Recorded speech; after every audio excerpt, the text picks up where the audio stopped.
बीडमध्ये अहमदनगर अहमदपूर राष्ट्रीय महामार्गावर ओबीसी बांधव आक्रमक झाले। त्यांनी तिथे टायर जाळले आणि रास्ता रोको आंदोलन केलंय। सरकार विरोधात यावेळी जोरदार घोषणाबाजी सुद्धा या आंदोलकांनी केली। ही दृश्य सध्या आपण बीडमधली बघतोय। महामार्ग यांनी अडवून धरलेला आहे आणि यावेळी जोरदार घोषणा सुद्धा दिल्या गेल्या।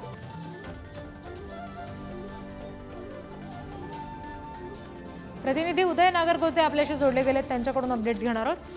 उदय, काय नेमकं या सगळ्या आंदोलकांचं म्हणणं आहे आणि आणखी किती वेळासाठी ही वाहतूक अशीच अडवलेली राहणार आहे?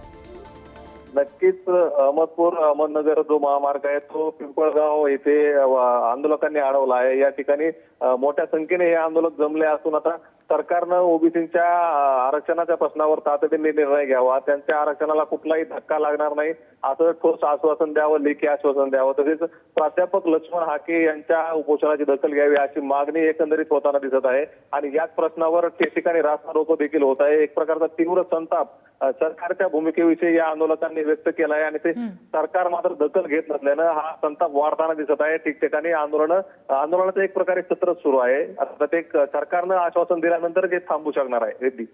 जी निश्चित। उदय, धन्यवाद दिलेल्या सगळ्या माहितीसाठी।